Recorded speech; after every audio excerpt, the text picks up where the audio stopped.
Hello and welcome to another edition of SayThatInFrench.com.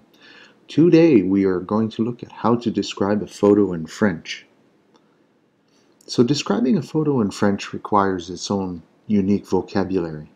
When you describe an image, it's a useful technique for looking closely at an image and talking about its details. In this video, you will learn the vocabulary to describe photos in French. You'll learn the vocabulary that you need to describe the photos in French. And also we'll be looking at certain expressions using that vocabulary that you're going to use around the images. All right, so the first one is balance. All elements in the photo are in proportion, creating harmony. Right? And this balance in French is called équilibre. Équilibre. Right? Here we have a bit of a blurb on équilibre. Talks about it's a method to harmonize the composition and proportion. Si les éléments sont en équilibre, il y a de l'harmonie. So here's a key word, harmonie. There's harmony in the picture.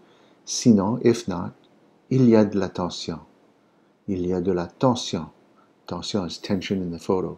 So here's a couple of sentences that you can use. Il y a de l'équilibre aux ailes du papillon. There's balance in the wings of the butterfly. Il y a une symétrie où le corps du papillon divise les deux ailes coloriées du papillon. Alors, there's a symmetry where the body of the butterfly divides the two wings, colored wings of the butterfly. Or you could say, un côté est un reflet de l'autre. So one side is a reflection of the other side. Right? So often in a DELF test you'll be asked to describe an image, or you'll be asked to describe something. So this is vocabulary that you can use. Right? The équilibre. Is there équilibre? Or is there lack of équilibre? Okay? Un manque d'équilibre qui cause de la tension. Ceci crée un sens de calme, sérénité et de harmonie. And so the balance creates that. Right? Let's move on to the next one. Contrast. Right? So the contrast is simply a difference between two elements. Grand versus petit, noir versus blanc, qui sert souvent à créer un centre d'intérêt. So I put that down here on the slide as a definition, and here are a few sentences that you could use to describe this photo here. Right? Il y a un contraste, there is a contrast, entre l'herbe dans la partie gauche, in the picture, in the left, et la terre, le sol, dans la partie droite. Or, il y a un contraste de composition. Un est de l'herbe et un est du sol. So one's grass, the other one is soil. Right? So there's a contrast in composition. Il y a un contraste de couleur. Un est vert, tandis que l'autre est brun. One's green, whereas the other one is brown. Il y a aussi un contraste d'état, un contrast in state. Right? One is potential, un est le potentiel, et l'autre est le produit. So le sol est le potentiel, et l'herbe est le produit. So, yeah, a few things that you can use there. All right. How to describe a photo in terms of pose, la pose. So here's, in case you're not familiar with the article, la pose, c'est la position du corps d'un être humain qui peut suggérer beaucoup de son état d'âme. That can suggest a lot about the spirit's state, whether it's a spirit of well-being or spirit of stress, a state of stress. So, oh my. All right, so la pose de cette personne suggère qu'il ou elle est calme, est bien équilibré à ce moment. So the pose of this person suggests that he or she is calm and well balanced at this moment. La pose suggère que cette personne est en connexion avec son esprit. Doing too much flipping back and forth between French and English here. Avec son esprit. So, la pose suggère, the pose suggests that this person est en connexion avec son esprit, is in connection with her spirit or his spirit. It's hard to say whether this is male or female. La pose suggère que cette personne est bon en yoga. Alors la pose suggère, the pose suggests that this person is good in yoga. La pose suggère que cette personne est bonne en yoga. Right. Next one is the focal point, and this one's called le centre d'intérêt. Okay, it's the central part of the picture, la partie d'une œuvre d'art that attracts attention, qui attire l'attention. The contrast, la localisation, l'isolement, the isolation, and the space, the locale, the area, la convergence is how the focal point and the background and the foreground converge, servent à créer le centre d'intérêt. So it all creates the focal point. All right, so here's a few sentences to help you along with this one. Le centre d'intérêt de cette image est le pistil de la fleur. Okay, c'est le pistil. Le centre d'intérêt est intensifié. Oh, I forgot the accent aigu ici. Par l'arrière-plan flou. L'arrière-plan is the background. Flou is blurred. So, le centre d'intérêt est intensifié par l'arrière-plan flou. Next one is atmosphere. All right. Oh, sorry, the mood. L'atmosphère. So l'atmosphère, here are a few words to describe the mood. L'atmosphère de l'image peut être calme, coton. Right? So, paisible, détendu, tranquille, gai, content, joyeux, romantique, okay, déprimé, sombre, misérable, triste, sombre, malheureux, ou peut-être un peu agressif, aggressive, okay? En colère, or fâché, froid, cold, dark, sombre. So just great adjectives there to describe the atmosphere. I'm just going to read these to provide pronunciation. Agressif, en colère, froid, sombre, angoissant, effrayant, violent, énergique, excitant, stimulant, ennuyeux, terne, sans vie, et insipide. And all of these correspond with these adjectives here that describe mood. Alors, ça va décrire l'atmosphère de l'image. Right? Your target audience, this is who your image is trying to reach. And the French word for target audience is le public cible. Le public cible est la population adolescente, peu importe adulte, enfant, masculin, féminin, riche, que ce soit. So whoever that might be, that is your target audience. The next one, next element, is symbole, symbolism of an image. Alors, symbol is an element, a person, une personne, une chose. Ah là là là là, je m'excuse, une chose dans l'image qui représente quelque chose. Alors ici, le castor, the beaver, est un symbole de la nature. It's a symbol of nature. And here, up in Canada, le castor est un symbole du Canada.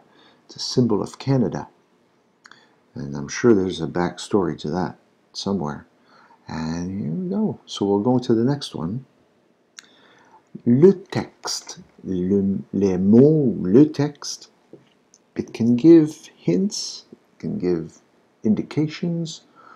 What do we associate with these words? The style of the text says a lot about the photo. It can be either handwriting, bubble letters, cursive, bold letters. All right, so let's take a look at what we would say about this one. À la droite, ici, nous apercevons que le texte dans l'image est un texte cursif. It's a cursive writing. Le texte a l'air rond, it's round, et méticuleusement écrit. It's meticulously written. Alors, le texte démontre une maîtrise de l'écriture. It demonstrates a mastery of the writing. It's a good penmanship. Et donne un air officiel. So it really gives it a good impression. All right, next. L'arrière-plan. This is the background. L'arrière-plan. La partie du plan pictorial qui semble la plus éloignée de soi. This was the furthest one that is furthest from you. Here we see the kind of cocky gray background. It's blurred. Right? So here's a couple of expressions. L'arrière-plan dans cette image est flou, brouillé, or if it's a sharp image, you could say l'arrière-plan, the background, est net. L'arrière-plan est net. All right. Next, we have the foreground, which is avant-plan ou premier plan. And the foreground, la partie d'une image qui semble la plus rapprochée de soi et qui se trouve souvent au bas de l'image, comme là. And here's a couple of sentences for that. L'avant-plan est flou, blurred, ou brouillé. And same here as the background before. L'avant-plan est net. Couleur, color in photos or images can create mood. Alors, la couleur est souvent associée avec les émotions et peut contribuer à créer une atmosphère désirée. Here, a couple of sentences for you. La couleur bleue de l'image crée une émotion de tristesse. So, an emotion of sadness. La couleur bleue de l'image évoque un sentiment de calme. So maybe it's calm. The next element is repetition. La répétition. La répétition, it's a technique that consists of taking one element and repeating it over and over and over to create rhythm. Reprendre sans cesse le même élément pour créer l'unité et le rythme. Ici, dans l'image, nous apercevons, on aperçoit une série d'assiettes, de verres et de serviettes bleues. Et cette répétition, la répétition crée de la force dans l'image. On voit, il y a une belle ligne bien forte. Il y a les chaises qui sont répétées. Il y a les verres qui sont répétés. Et les chaises à l'autre côté de la... Il y a aussi les rideaux. Alors cette image est très forte. La répétition crée de la force dans cette image. The next element is exaggeration, l'exagération. It's the enlargement of an object or an element of the object to express ideas or emotions. As you can see here, this peacock is pretty proud of its feathers. Okay, so l'exagération des couleurs dans les plumes du paon augmente la beauté de ce sujet. Okay, so the exaggerations of the peacock's color increases or augments the beauty of this subject. The next one is the blank space, le vide ou le blanc, and it's simply the white space in an image to allow it to breathe and to actually get a message across. Many times the viewer will ask, what is missing? And we'll put whatever interpretation there is there for that. Alors ici, l'espace vide dans cette image augmente le sens de solitude. So it increases the sense of solitude in these trees. Where's the rest of the forest? Why only 2, 3 trees? L'espace vide évoque un sens de grandeur, peut-être. So there's no limit to how big the forest or how small the forest may be. It's left to interpretation. Yeah. All right, so the next one. La ligne. All right, so it's one point that moves, qui se déplace. Elle a une dimension. It's either long or short, long ou courte. It's either thick or it's thin, épaisse ou fine. It's going in one direction or several other directions. So here's a couple of sentences for you. Ici, la foudre, the lightning, la foudre. Here's la ligne fracturée de la foudre coupe et bouleverse l'état calme de cette scène. Right? So the fractured line of the lightning, it disturbs the calm nature of this photo. You know, if you take this element out, this is a great photo. Right? Nice calm land, right? A bit of a menacing sky, but then lightning strikes and wow, what an impression. All right. So thank you so much for watching the 1725 minutes. If you like this video, please subscribe to my YouTube channel. Click the bell if you want to be notified of any future videos. And for more helpful expressions to help you in French, please visit my website, saythatinfrench.com. Thank you for watching, and I'll catch you on the next video. Have a great day.